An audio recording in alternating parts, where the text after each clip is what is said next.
السلام عليكم ورحمة الله وبركاته. بسم الله الرحمن الرحيم. الحمد لله رب العالمين. اللهم صل وسلم وبارك على رسولك وحبيبك سيدنا محمد وعلى آله وأصحاب سيدنا ومولانا محمد. നമ്മളൊക്കെ ചില പണ്ഡിതന്മാരുടെ തഖ്വയുള്ള ഇഖ്ലാസുള്ള വാഇളീങ്ങളുടെ സദസ്സിൽ പോയിരിക്കുമ്പോൾ നരകത്തെക്കുറിച്ചും അതിൻ്റെ ഭയാനകതകളെക്കുറിച്ചൊക്കെ പറയുമ്പോൾ നാം അറിയാതെ കരഞ്ഞു പോകാറില്ലേ? സ്വർഗത്തെക്കുറിച്ചും അതിലെ അനുഭൂതികളെക്കുറിച്ചും അത് ലഭിക്കുന്ന ആളുകളെക്കുറിച്ചൊക്കെ പറയുമ്പോൾ അള്ളാഹുവേ എനിക്കും ആ ആളുകളെ കൂട്ടത്തിലൂടെ ഇടം കിട്ടിയെങ്കിൽ ഇന്ന് നമ്മളൊക്കെ ആഗ്രഹിക്കാറില്ലേ? ഇത്തരം ചിന്ത അത് എപ്പോഴും മനസ്സിൽ കൊണ്ടു നടക്കുക എന്നുള്ളത് എല്ലാവരെ കൊണ്ടും സാധ്യമായിക്കൊള്ളണമെന്നില്ല. ആ വാഅൽ സദസ്സ് കഴിഞ്ഞ് നമ്മുടെ വീട്ടിലേക്ക് അല്ലെങ്കിൽ നമ്മുടെ ജോലിയുമായി ബന്ധപ്പെട്ട വിഷയങ്ങളിലേക്ക് നമ്മൾ മാറിക്കഴിഞ്ഞാൽ ആ നരകത്തെക്കുറിച്ചുള്ള പേടിയുണ്ടായിരുന്നു നമ്മുടെ ഹൃദയത്തിൽ നിന്നും പലപ്പോഴും നഷ്ടപ്പെട്ടു പോകാറുണ്ട്.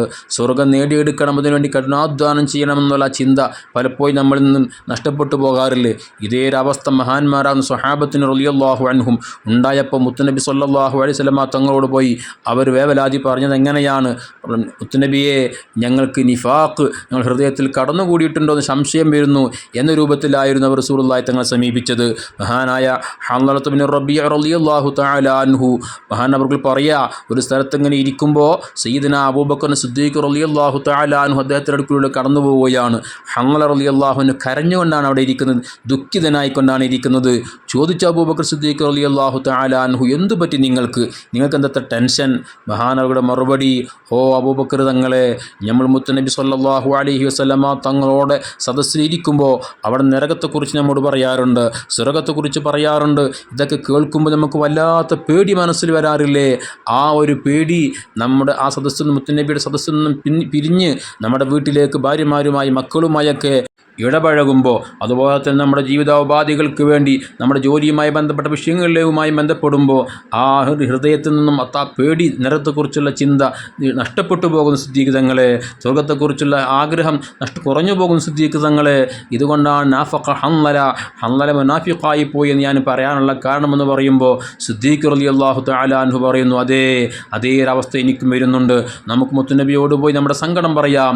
ഈ ഒരവസ്ഥ കാരണം നിഫാഖ് മനസ്സിലേക്ക് കടന്നു വരികയോ ഇല്ലയോ എന്ന് മുത്തുനബിയോട് പറയാമെന്ന് പറഞ്ഞ് നേരിട്ട് റസൂലുള്ളാഹി തങ്ങളുടെ അടുക്കലേക്ക് പോകുന്നു. ബഹുമാനപ്പെട്ട ഹൻളല റളിയല്ലാഹു അൻഹുവിനെ കണ്ട ഉടനെ മുത്തുനബി ചോദിക്കുന്നുണ്ട്, യാ ഹൻളല, നിങ്ങൾക്ക് എന്തു പറ്റി? നിങ്ങൾ എന്തിനാണ് ഇങ്ങനെ നാഫഖ ഹൻളല എന്ന് വിളിച്ചു പറയാനുള്ള കാരണം എന്താണെന്ന് പറയുമ്പോൾ മഹാനവർ പറയുന്ന, നബിയെ, അങ്ങയുടെ സദസ്സിൽ വന്നിരിക്കുമ്പോൾ അങ്ങ് നരകത്തെക്കുറിച്ച് സ്വർഗത്തെക്കുറിച്ചൊക്കെ പറയുമ്പോൾ ഞങ്ങൾക്ക് വല്ലാത്ത പേടിയുണ്ടാവാറുണ്ട്. ആ സദസ്സ് വിട്ടുപിരിഞ്ഞ് ഞങ്ങളുടെ കുടുംബത്തിലേക്ക് മക്കളുമായി, അതുപോലെ തന്നെ ഭാര്യയുമായി, കുടുംബജീവിതവുമായി ബന്ധപ്പെട്ട വിഷയങ്ങൾ, ഞങ്ങൾ കച്ചവടവുമായി, ഞങ്ങളുടെ ബിസിനസ്സുമായി, ഞങ്ങളുടെ കൃഷിയുമായി ബന്ധപ്പെട്ട് ഭൗതികമായ വിഷയങ്ങളുമായി ബന്ധപ്പെടുമ്പോൾ ഈ പറയപ്പെട്ട ചിന്തകളെല്ലാം ഞങ്ങളുടെ മനസ്സിൽ നിന്ന് പോകുന്നു നബിയെ. അത് നിഫാഖിൻ്റെ അടയാളമാണോ എന്ന നിലക്കാണ് മഹാനവറുകളുടെ ചോദ്യം.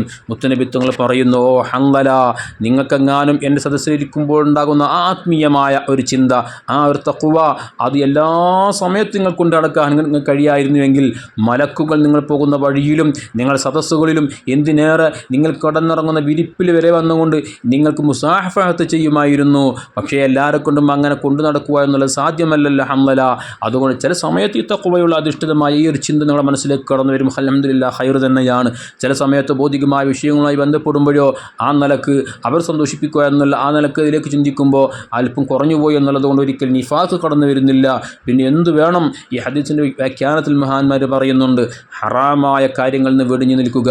അല്ലാഹു തആല ഹലാലാക്കിയത് നമുക്ക് ചിന്തിക്കാം, പ്രവർത്തിക്കാം, പറയാം, അതിന് വിരോധമില്ല. റബ്ബ് പൊരുത്തപ്പെടാത്ത കാര്യങ്ങൾ നമുക്ക് മാറി നിന്ന് ആ ഒരു റൂട്ടിലൂടെ സഞ്ചരിച്ചാൽ തീർച്ചയായും സ്വർഗത്തിലെത്താൻ കഴിയും, നരകത്തിൽ നിന്ന് രക്ഷപ്പെടാനും സാധിക്കുമെന്ന നിലക്ക് ഹബീബ് സ്വല്ലല്ലാഹു അലൈഹി വസല്ലം മഹാന്മാർ സ്വഹാബത്തിനെ സമാധാനിപ്പിച്ചതായി ഇമാം തുർമുദി റളിയല്ലാഹു തആല അൻഹു ഉദ്ധരിക്കുന്ന ഹദീസിൽ കാണാൻ കഴിയും. അർഹമുർ റഹീമായ റബ്ബ് നമുക്കും തഖ്വയും ഈമാനും ഇഖ്ലാസും വർദ്ധിപ്പിക്കട്ടെ. മഹാന്മാരും സ്വഹാബത്തിൻ്റെ ഒപ്പം സ്വർഗ്ഗത്തിൽ ഒരുമിച്ച് കൂടാനുള്ള വലിയ സൗഭാഗ്യം അല്ലാഹു നമുക്കൊക്കെ തരട്ടെ. ആമീൻ. അസ്സലാമു അലൈക്കും വറഹ്മത്തുള്ളാഹി വബറകാതുഹു.